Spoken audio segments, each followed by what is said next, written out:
ગીરની શાન ગણાતી કેસર કેરીના બગીચાઓ નષ્ટ થઈ રહ્યા છે। પોતાના બાળકની જેમ ઉછેરીને મોટા કર્યા બાદ યોગ્ય ઉત્પાદન ન થતાં મજબૂરીવશ આંબાઓ કાપી રહ્યા છે ખેડૂતો।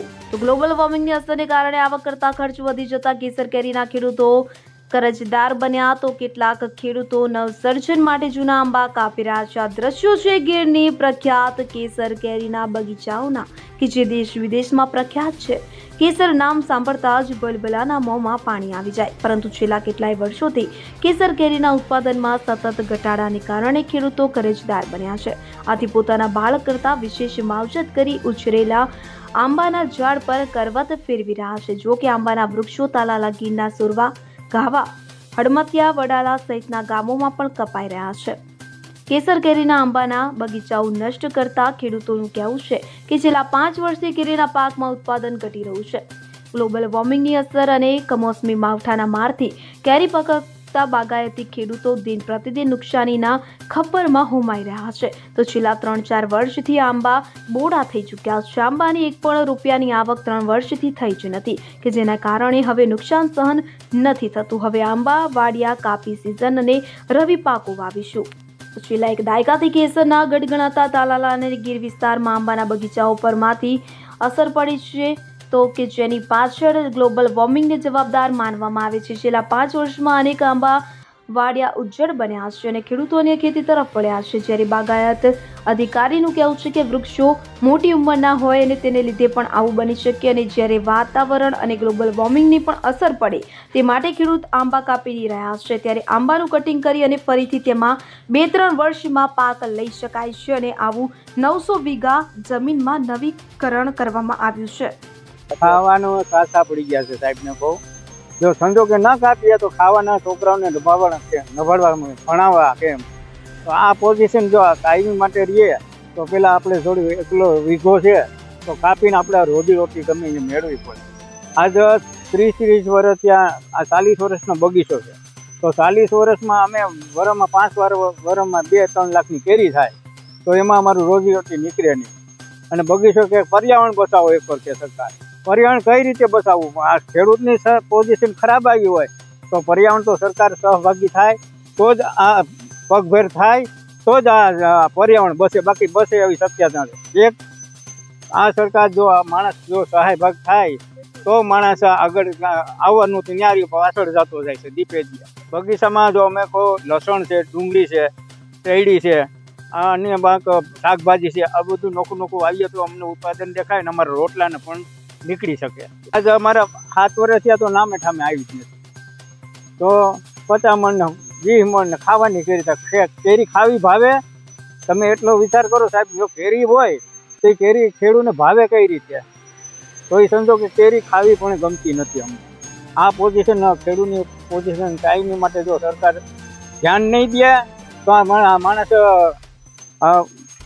આપઘાત કરશે, કોઈ મરી જાય। તો આ સમાજમાં સરકાર જો ધ્યાન નહીં દે તો આ પર્યાવરણ તો ન્યા રહ્યું પણ સમાજે લાપતા થવા માંડવાનું છે એક સમય। 5, 10, 15 કપાય છે એ તો હકીકત છે, પરંતુ એની સામે બીજું નવું વાવેતર પણ થાય છે, ઘણું બધું નવું વાવેતર થાય છે, લગભગ 10 થી 15 ગણું નવું વાવેતર થાય છે। ચાલુ વર્ષની 24-25ની વાત કરવામાં આવે તો લગભગ 142 હેક્ટર જેટલું નવું વાવેતર તાલાળા તાલુકામાં થાય છે, એટલે કે 900 વીઘા જેટલું વાવેતર થાય છે।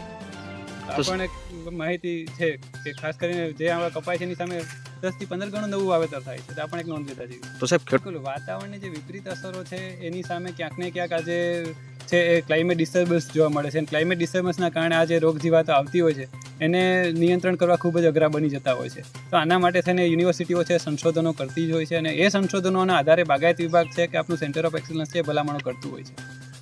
અત્યારે અમારા ગામની અંદર લગભગ 200 વીઘા આંબાનું કટિંગ ચાલુ થઈ ગયું છે અને હજી કદાચ 200 વીઘા કપાય।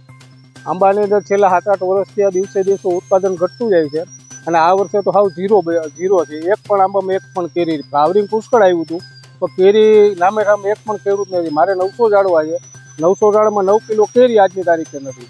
તો આ આંબા કટિંગ થાય છે તો પર્યાવરણને પણ મોટું નુકસાન થાય છે। તો સરકારે આની અંદર ધ્યાન આપી અને ખેડૂતોને કાંઈક પ્રોત્સાહિત કરવા માટે કાંઈક નબી રકે એવું કરવું જોઈએ, અને આંબાનું કટિંગ ખેડૂતો કરે છે એને થોડુંક સમજાવીને રોકવું જોઈએ, જેથી કરીને પર્યાવરણને નુકસાન ન જાય।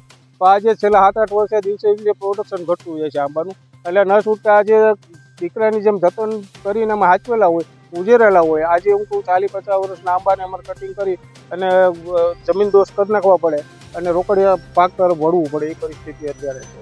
ખેડૂતો આ છેલ્લા 7-8 વર્ષથી ખેડૂતો કરજવાન થઈ ગયા છે. તો સરકારે હવે પર્યાવરણને પણ મોટું નુકસાન થાય આંબા કાપે છે. તો હવે અમારો ફોરેસ્ટ વિસ્તારને અડીને આ એરિયા આવેલો છે, જેથી કરીને ફોરેસ્ટને પણ મોટું નુકસાન થાય. તો સરકારે આમાં થોડુંક ધ્યાન આપી અને ખેડૂતોને ન બને તો થોડુંક જીવન નિર્વાહ થાય એવું ખેડૂતોને કંઈક આપી અને ખેડૂતોએ સરકારે આંબાનું કટિંગ થોડુંક રોકવું જોઈએ. અત્યારે આંબાની પરિસ્થિતિ સાહેબ છેલ્લે એક પણ તમે જોવો છો આંબાની અંદર એક પણ કેરી નથી. ફ્લાવરિંગ 100% આવેલું હતું. આ તો ન છૂટક્યા જે આ ખેડૂતોને આ કાપવા પડે છે, નહીંતર તો આ કોઈ આ કાપે ને બાગાયત વિસ્તાર છે એ આજે સારામાં સારો વિસ્તાર છે. ઉત્પાદન પણ છેલ્લે 7-8 વર્ષથી નથી આવતું. એટલે ના છૂટકે ગઈ સાલે કાંઈ નહોતું.